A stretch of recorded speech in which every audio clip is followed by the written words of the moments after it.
तो मित्रों सबके मन में है स्नानागार कहाँ से है या क्या है। ठीक है, तो हमने अभी आपको बताया था मोहनजोदड़ो के बारे में। तो मैं सबसे पहले आपको बताना चाहूंगा कि मोहनजोदड़ो में कुछ अवशेष भी मिले हैं या कुछ और भी चीजें मिली हैं, उनके बारे में हम बात कर लेते हैं। तो सबसे पहले मैं आपको स्नानागार बताने से पहले मैं आपको बता देता हूं कि मोहनजोदड़ो में क्या क्या चीजें मिली थी। मोहनजोदड़ो में बात करें तो स्नानागार के बारे में मिलता है साक्ष्य में, और अन्नागार के बारे में हमें साक्ष्य मिलता है। और जो पुरोहित होते थे, पुरोहित कौन है होते हैं, जो या तो पंडित होते हैं वो पुरोहित होते हैं, जो हमारे ब्राह्मण होते हैं जो हमारी पूजा करवाते हैं उन्हें हम क्या कहते हैं, पुरोहित करते हैं। तो उनके रहने के स्थान को हम क्या कहेंगे, अवशेष कहेंगे। उनके रहने के स्थान को हम क्या कहेंगे, अवशेष कहेंगे। तो पुरोहितों के अवशेष भी मिले हैं कहां से, मोहनजोदड़ो से ही। सर पुरोहितों के अवशेष मिले हैं या जहाँ वो पुरोहितों के रहने के आवास भी मिले हैं, आवासों के अवशेष मिले हैं। हाँ अच्छा ठीक है, क्योंकि जैसे अब यहाँ पर हम लोग हैं, जैसे हमारी कोचिंग है यहाँ पर, जहां पर हमारी कोचिंग है, हो सकता है जिस दिन धरती पर एक तरीके से विनाश कल चल रहा हो हम कोचिंग में ना रहें जी, लेकिन कोचिंग तो थी ना, जी कोचिंग थी, कोचिंग हट गई। लेकिन एक चीज ये तो पता चलेगा जब खुदाई होगी, यहाँ पर कुछ साक्ष्य मिलेंगे जैसे कि एलोकेंस एकेडमी, व्योम एकेडमी, शशि एकेडमी, जो भी मिलेगा आपको चीजें मिलेंगी, तब आपको पता चलेगा ना, इसका मतलब यहाँ पर कोचिंग रही होगी। जी तो वहां पर क्या बोलेगा, शिक्षक आवास भी बोला जा सकता है। जी। क्यों बोला जा सकता है, क्योंकि एक समझने के लिए हो सकता है कोचिंग जैसे शब्द तब ना प्रचलित रहा हो, ठीक है, उस समय या इस समय। अब चीजों में मॉडिफाइड, देखो हमारे इतिहास में दिन पे दिन फिर से परिवर्तन किया जा रहा है। विद्यालय शब्द नहीं था क्या, विद्यालय था। विद्यालय शब्द नहीं कहा जाता था पहले। पहले आप देखते हैं, अब थोड़ा सा आगे आ जाइए, सभ्यता के बाद क्या होते थे, आश्रम हुआ करते थे, गुरुकुल होते थे। पहले क्या विद्यालय कोई बोलता था, जी नहीं, गुरुकुल, लोग गुरुकुल बोलते थे, आश्रम बोलते थे, यही तो बोलते थे। ठीक है, विद्यालय शब्द तो बाद में आया। ठीक, आगे बढ़े, चले स्नानागार के बारे में। तो हमने आपको बताया, आइए बात करते हैं स्नानागार के बारे में। सॉरी, तो स्नानागार की बात करें तो मोहनजोदड़ो का सबसे महत्वपूर्ण सार्वजनिक स्थल विशाल स्नानागार था। विशाल स्नानागार या सार्वजनिक स्थल था। सार्वजनिक स्थल से क्या तात्पर्य होता है, सार्वजनिक स्थल। पहले तो आप ये बताइए स्नानागार का मतलब क्या होगा। स्नानागार का मतलब होता है जहाँ स्नान के लिए कोई स्थान हो जहाँ व्यक्ति स्नान कर सके, वही तो। यहाँ पर दरअसल बात की जा रही है, स्नानागार से तात्पर्य होता है जैसे एक तरीके से तालाब। तालाब को क्या कह सकते हैं, स्नानागार। जहां पर एक लोग नहीं बल्कि कई लोग जाकर नहा रहे हैं तो उसे हम क्या कहेंगे, स्नानागार कहेंगे। क्यों कहेंगे कि एक लोग स्नान नहीं कर रहे ना, वहां पर कई लोग स्नान कर रहे हैं। तो यहां पर भी तो मैंने आपसे बताया सार्वजनिक स्थल है। सार्वजनिक स्थल से तात्पर्य हो गया कि यहाँ सार्वजनिक मतलब जैसे होता है कि सरकारी, एक तरीके से कह सकते हैं, और सरकारी मतलब पब्लिक। पब्लिक मतलब एक पब्लिक नहीं, काफी लोग जब जाएंगे वहां तो उसे क्या कहा जाएगा, पब्लिक कहेंगे या सार्वजनिक स्थल कहेंगे। पब्लिक शौचालय क्या होता है, हाँ, पब्लिक शौचालय होता है। पब्लिक, देखो अब जब खुदाई होगी, मान लो हमारी धरती पर विनाश होगा हमारा एक बार, तो सार्वजनिक क्या मिलेंगे हम, सार्वजनिक शौचालय वहां बोला जाता है। इंग्लिश में बोला जाएगा पब्लिक टॉयलेट बोला जाता है। क्यों बोला जाता है, क्योंकि वहां पर किसी का निजी नहीं है बल्कि वो सभी का है। गार वर्ड क्या होता है, एक गार वर्ड होता है, गार। क्या ये स्नानागार दो शब्दों से मिलकर नहीं बना होगा, स्नान एक शब्द है जी, एक शब्द है। स्नानागार एक वर्ड है अपने आप में। हाँ, एक अपने आप में वर्ड है। ठीक है, इसे वर्ड बोला जाएगा। इस वर्ड से तात्पर्य है कि स्नानागार इसलिए कह रहे हैं यहाँ ज्यादा लोग नहाने जा रहे हैं, ठीक है, इसलिए यहाँ गार शब्दों का प्रयोग किया गया, यानी कि एक शब्द है अपने आप में, एक नाम है तरीके से कहा जा सकता है, फॉर द अंडरस्टैंडिंग। ठीक है, हमें समझाने के लिए। ठीक, आगे चलें जी। ठीक, दूसरी चीजें हैं, इसका जलाशय दुर्ग के टीले में ही था। जो मोहनजोदड़ो था उसके दुर्ग मतलब मैंने आपको बताया था ना, बाउंड्री, अभी आपको बताया था इसके पहले ही। ठीक है, उसके टीले में ही था, यानी उसके किले में ही था, एक तरीके से कह सकते हैं। ठीक है, तो ये कहां पर था, उसके किले में ही था। ठीक, दूसरी चीजें होती हैं यह कितना मीटर लंबा था और कितना मीटर गहरा था मित्र। तो अगर मैं बात करूं तो 11.88 मीटर, 11.88 मीटर लंबा, 11.88 मीटर लंबा और 7.01 मीटर चौड़ा, 7.01 मीटर चौड़ा, 7.01 मीटर चौड़ा और गहरा कितना था 2.43, हाँ 2.4 मीटर या गहरा था, 2.43 मीटर या कैसे था, गहरा था। ठीक, दूसरी चीजें इसमें बात की जाए तो इसमें जो था एक कुछ इस आकार से बना था। वैसे मैं बना नहीं पाऊंगा थोड़ा बहुत, लेकिन फिर भी मैं आपको बनाने का प्रयास करूंगा। कुछ इस आकार से हुआ करता था, कुछ ऐसे हुआ करता था। ठीक है, इसमें क्या था, दोनों तरफ सीढ़ियां हुआ करती थी। इसमें क्या था कि दोनों तरफ क्या था दोस्तों, दोनों तरफ सीढ़ियां हुआ करती थी। कल मैं आपको आर्ट एंड कल्चर की कॉपी लेकर आऊंगा, बुक लेकर आऊंगा, आपको मैं दिखाते चलूंगा सारा कुछ। ठीक है, जो चीजें हमें दिखेंगी मैं आपको दिखाने का प्रयास करूंगा ताकि आप समझ जाएं। ठीक है, मैं आपको कल दिखा दूंगा स्नानागार वगैरह। ठीक है, एक बार मैं आपको दिखाने का स्नानागार दिखाऊंगा, स्नानागार, अन्नागार सब मैं आपको दिखा दूंगा आपको। ठीक है, तो यहाँ पर जो था दोनों तरफ सीढ़ियां हुआ करती थी और जो स्नानागार की फर्श थी वो पक्की ईंटों की बनी थी। जो स्नानागार की फर्श हुआ करती थी, जो फर्श थी वो कैसी बनी हुआ करती थी, फर्श पक्की ईंटों का, पक्की ईंटों का।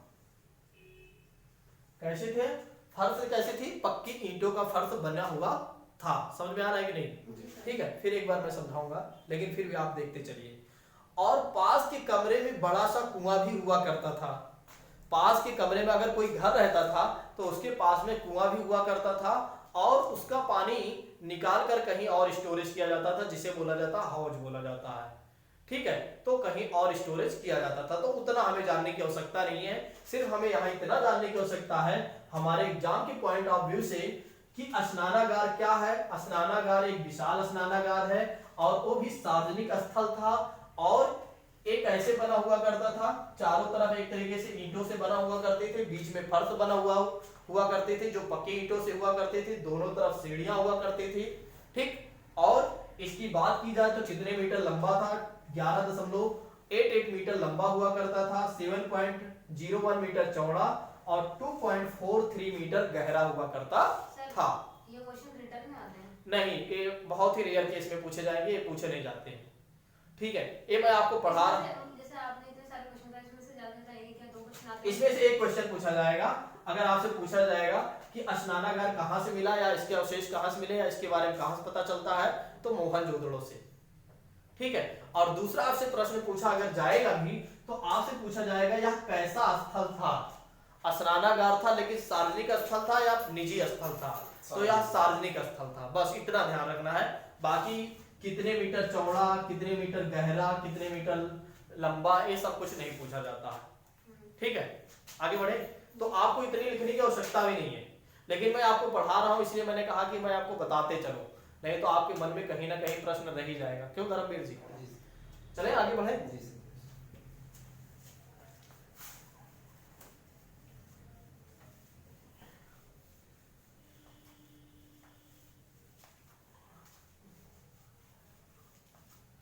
अब बात हम करते हैं अन्नागार की बात करते हैं। किसकी बात करेंगे? अन्नागार।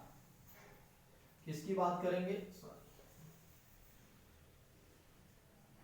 अन्नागार। बताइए धर्मवीर जी अन्नागार के बारे में। सर जैसे स्नानागार वैसे अन्नागार, अन्नागार मतलब जहाँ अन्न को रखने का स्थान हो। हाँ, अन्नागार की बात की जाए तो मोहनजोदड़ो की सबसे बड़ी इमारत हुआ करती थी। ठीक है, यह सबसे बड़ी इमारत, इसे अन्नागार को अन्ना कोठार भी बोला जाता था। अन्ना कोठार भी, अन्न कोठार भी, अन्न मतलब जहां एक तरीके से अन्न रखने की जगह। ठीक है, तो इसे क्या बोला जाता था, एक और नाम से जानते थे, अन्न कोठार। अन्न कोठार ये लिख लीजिए आप लोग, अन्न कोठार क्या था। ठीक, और दूसरी चीज आप लिख सकते हो कि यह सबसे बड़ी इमारत हुआ करती थी। सबसे बड़ी इमारत, सबसे बड़ी इमारत। क्लियर? आगे बढ़े। दूसरी चीजें इसमें है, यहां पर मोहनजोदड़ो में ही कुल 21 मानव के कंकाल प्राप्त हुए हैं, लेकिन यहां पर किसी भी प्रकार का कब्रिस्तान का उल्लेख हमें नहीं मिलता है। ठीक है, स्नानागार के बाद ही हम बात कर रहे हैं। अब इसको एक तरीके से खत्म करते हैं, आगे बात कर लेते हैं। मोहनजोदड़ो के कुछ और पॉइंट थे। ठीक है, तो ये हमें लिखने की आवश्यकता नहीं है, जो मैं आपको बता रहा हूं सिर्फ आप समझ लीजिए। ठीक है, यहां पर मोहनजोदड़ो की बात की जाए तो मोहनजोदड़ो में 21 मानव के कंकाल मिले हैं। किसके? मानव के कंकाल। मानव मतलब मनुष्य, और मनुष्य के एक एक कंकाल को अगर जोड़ेंगे तो 21 कंकाल यानी 21 लोगों का कंकाल मिला होगा। ठीक है, लेकिन यहाँ पर कब्रिस्तान का उल्लेख हमें नहीं मिलता। हमारे इतिहासकार या हमारे पुरातत्व विभाग बताता है कि भाई हमें यहाँ पर ऐसा नहीं है कि कब्रिस्तान रहा होगा। देखो, अब कब्रिस्तान रहा होगा तो फिर एक 21 ही क्यों मिलेंगे? आप सोचिए, आप एक बार स्वयं विचार कीजिए, अगर यहाँ पर कब्रिस्तान मिलता तो क्या एक ही कंकाल मिलता? सर 21 ही कंकाल मिलते? फिर तो काफी कंकाल मिल जाते ना। आपको पता है कि कंकाल, जो मनुष्य का कंकाल हो या किसी की भी चीज का, किसी भी जीव का कंकाल होता है, वो जल्दी से खत्म नहीं होता है, हजारों साल लग जाते हैं उसको खत्म होने में। ठीक है, इसी से तो हमें पता चला इतिहास के बारे में एक तरीके से। दूसरी चीजें यहाँ पर यह भी बताया जाता है कि हड़प्पा तथा मोहनजोदड़ो। अब देखो, आपको एक चीज मैं यहाँ क्लियर कर देता हूं, आपको थोड़ा से समझ में आ जाएगा। दो स्थल हैं, एक है हड़प्पा स्थल और दूसरा कौन सा है मित्र? मोहनजोदड़ो स्थल। दो स्थल हैं, एक हड़प्पा स्थल और दूसरा मोहनजोदड़ो स्थल। दो स्थल हैं, दोनों स्थल जो थे 420 किलोमीटर के दूर पर थे एक दूसरे के। ये मतलब इन दोनों में जो अंतर था 482 किलोमीटर। देखो, इसके बारे में 482 किलोमीटर के दूर पर ये दोनों स्थित थे। ठीक है, ये दोनों 482 किलोमीटर के दूर पर स्थित थे सिंधु नदी द्वारा, लेकिन इन्हें जुड़ा हुआ था। इन दोनों का जो जुड़ाव था, इन दोनों का सिंधु नदी द्वारा जुड़ा हुआ था। यानी कि अगर घूमकर हम जाएंगे, रास्ते होकर जाते हैं, तो हमें 482 किलोमीटर तय करना पड़ेगा। और हो सकता है कि हमारे बीच में अगर नदी रही, यानी कि बताया जाता है सिंधु नदी से जुड़ा हुआ, जब जुड़ा होगा तो इधर देखो, अब बीच में नदी रही होगी और दोनों तरफ स्थल रहा होगा, तभी यह जुड़ा होगा। जुड़ा तो तभी कहेंगे ना। अगर किसी चीज को मैं बोलूं कि मेरा घर और आपका घर जुड़ा हुआ है एक नदी के बीच से, एक नदी से, तो नदी तो बीच में रही होगी, तभी हमारा घर उधर रहा होगा और मेरा घर इधर रहा होगा और आपका घर उधर रहा होगा, तभी तो जुड़ा रहा होगा। यानी कि अगर रास्तों की बात की जाए तो रास्ते अगर होकर जाएंगे तो 482 किलोमीटर तय रहा होगा। और अगर नदी के पास से बात की जाए तो यहाँ पर बहुत कम ही रहा होगा, क्योंकि नदी से बहुत ज्यादा अंतर नहीं रहा होगा। बीच में नदी आने की वजह से इसकी जो दूरियां थी वो किलोमीटर में बताया गया। देखो, ये इतिहासकारों ने बताया, ये हम नहीं बता रहे, ना मैं बता रहा हूं ना कोई और बता रहा है। लेकिन यहाँ पर एक बात ये भी आती है मित्र कि वो लोग 482 किलोमीटर क्यों तय करते रहे होंगे? तय ही नहीं करते रहे होंगे, क्योंकि आप जानते हैं कि उन लोगों में इतनी शक्ति थी या उतनी समझ जरूर थी कि वे नाव वगैरह का जरूर प्रयोग करते रहे होंगे।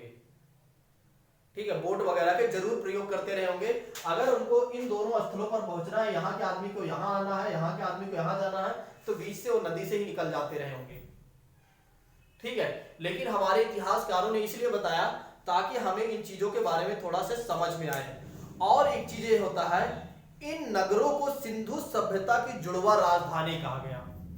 जो सिंधु सभ्यता है उसकी जुड़वा राजधानी किसे कहा जाता है? हड़प्पा स्थल को और मोहनजोदड़ो को। अब थोड़ा समझ में आ रहा है? ठीक है, हड़प्पा स्थल और मोहनजोदड़ो को क्या कहा गया? सिंधु सभ्यता का जुड़वा राजधानी। क्या कहा जाता है? सिंधु सभ्यता का जुड़वा राजधानी। सिंधु सभ्यता का जुड़वा राजधानी कहा जाता है। मेरा क्वेश्चन ये है पूछिए। कि आपने बताया था थोड़ी देर पहले कि मोहनजोदड़ो जो था वो सिंधु नदी के दाहिनी ओर था। अच्छा क्वेश्चन सही बताया आपने। लेकिन बताया आपने हड़प्पा सभ्यता रावी नदी के पास था। तो रावी नदी किधर थी, इसके कहाँ थी? रावी नदी अलग रही होगी। नहीं, हड़प्पा स्थल जो था, हड़प्पा एक सभ्यता, आप देखो पहले तो एक चीज ये देख लीजिए कि हमारा दाहिना कौन सा होगा? सीधा दाहिना सीधा होता है। इधर होगा, यानी कि लेफ्ट को हम क्या कहेंगे? लेफ्ट लेफ्ट को बाया कहेंगे। बायां। इधर यानी कि राइट रहा होगा जी और इधर हमारा लेफ्ट रहा है। जी ठीक है, यानी कि हम देखो एक समझाने के लिए आप या तो फिर हम इसको क्या करें, इधर करें। नहीं, आपके जन से सही है सर। दाहिने ओर ही है मोहनजोदड़ो। नदी अगर बीच में सिंधु नदी बह रही है तो दाहिने ओर सीधे हाथ पे ही मोहनजोदड़ो है। अच्छी क्वेश्चन। सिंधु नदी का ही 5 पार्ट थे। सिंधु नदी में है सिंधु, झेलम, रावी। अच्छा, सिंधु नदी का ही पार्ट है झेलम और रावी। हाँ, सिंधु नदी के 5 नदी हैं जिसे बोला जाता है पंच नदी बोला जाता है। सिंधु, रावी, झेलम और एक बोला जाता है, अभी मुझे नहीं याद आ रहा है पांचों, लेकिन सिंधु नदी के ही 5 पार्ट हैं, यानी कि 5 नदियां उसकी हैं, सर 5 शाखाएं हैं। ये है कि अभी आपने बताया हड़प्पा सभ्यता जो थी वो रावी नदी किनारे थी। ठीक है, तो रावी नदी अभी बता रहे हैं आप दोनों। ये सुनिए तो मेरी बात, अब मैं आपको समझा रहा हूं, मेरी बात सुनिए। जो आपका सिंधु नदी है, सिंधु नदी के ही 5 पार्ट हैं जी। सिंधु, रावी, झेलम, चिनाब 4 हो गई, एक नदी सिंधु स्वयं हो गई जी। ठीक है। तो इन्हीं नदियों में अब देखो, नदी का क्या एक ही जगह नदी रही होगी क्या? नदी तो निकल के बहुत दूर तक गई होगी। नदी जो रही होगी, और स्थल जो है क्या सिर्फ इतने में ही बसा होगा क्या? नहीं, मैंने आपको बताया है ना कि स्थल जो बहुत बड़ा रहा। ठीक है, जब सिंधु नदी आगे बढ़ी तो उसमें कुछ नदियों का विस्फोट हुआ, यानी नदियां अलग अलग हो गई। तो जो इसका एक तरीके से इसका जो विस्तार रहा होगा वो रावी नदी के तट पर रहा होगा। हड़प्पा का। हाँ जी। इसी को तो मैंने आपको बताया ना, कौन सा बताया? हड़प्पा स्थल। हड़प्पा स्थल इस तरफ वाला। तो एक ऐसे रहा होगा, एक छोटा मोटा थोड़ी ना, मैं तो सिर्फ इतने में समझा रहा हूँ आपको। जी। सिंधु की मैंने आपको 5 चीजें बताया। सिंधु नदी ही 5 नदियों में है। सिंधु तो एक स्वयं हो गई, सिंधु, झेलम, देखो सिंधु, झेलम, चिनाब, रावी, और एक मैंने आपको बताया चिनाब, नहीं एक और बताया था आपको, अभी मुझे याद नहीं आ रहा। ठीक है, लेकिन इसमें 5 नदियां हैं। ठीक सर। अब क्लियर हुआ? जी। ठीक है, देखो ये स्थल है, जो स्थल, जैसे अब भारत की बात की जाए, अगर भारत को किसी नदी के तट के किनारे बोल दिया जाए तो क्या भारत एक ही छोटा सा क्षेत्र है क्या? उसके बगल भारत के ही क्षेत्र से कई और नदी गई होंगी। अब भारत के ही जो कई और नदी गई होंगी, उसके पास में कोई और मतलब कोई भारत का राज्य बसा होगा। नहीं सर, आपने भी समझाया था कि नदी बीच से बह रही थी, सिंधु नदी। तो मेरा क्वेश्चन ये था, सिंधु नदी जब बीच से बह रही है तो रावी किधर से बह रही है? पीछे से कहां से बह रही थी? नहीं, वो दिमाग में था। अच्छा आपके दिमाग में ये था। अच्छा, आपने सीधा सीधा सोच लिया कि सर ने जब ये बता दिया तो फिर वो नदी कहाँ गई? रावी नदी। रावी नदी कहां गई? हाँ, ठीक है, ये सही बैठ रहा है सर। हाँ। दाहिने और ये मोहनजोदड़ो सही बैठना सही है।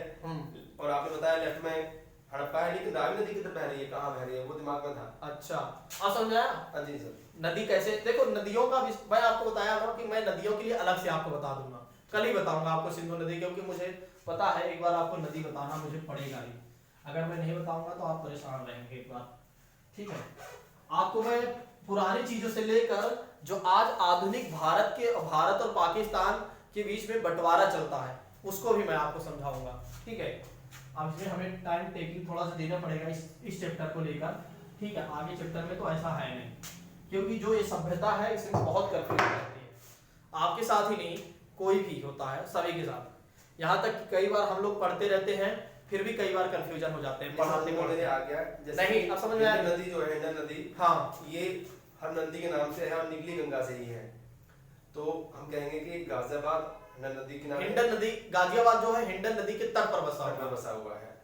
और गंगा किनारे इलाहाबाद ले लेते हैं। गंगा किनारे हम इलाहाबाद को ले सकते हैं, जी, गंगा यमुना सरस्वती। जी जी। ठीक है, यानी कि देखो एक चीज ये है ना कि अगर हम पूरे इतिहास को जब हम पूरा पढ़ेंगे, ये वाली चीजें आप पढ़ लेंगे। बाकी आपका क्वेश्चन बहुत अच्छा था, सारे बच्चों के मन में एक खुशी बहुत अच्छे से उजागर होगी कि प्रश्न आपका सही था, और जो प्रश्न था उसका आंसर भी पूरा सही मिला। आंसर समझ में आया कि नहीं? जी सर। ठीक है, तो पूरा सटीक आपका प्रश्न बहुत अच्छा था, जिसके लिए मैं अप्रिशिएट करूंगा आपको।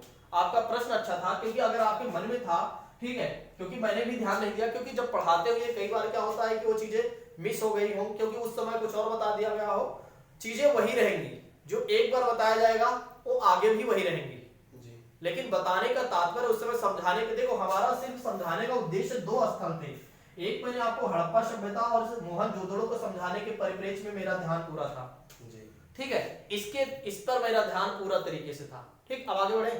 अब हम बात करते हैं नए स्थल की, बात करते हैं चंद्रमुद्रणों के बारे में। ठीक,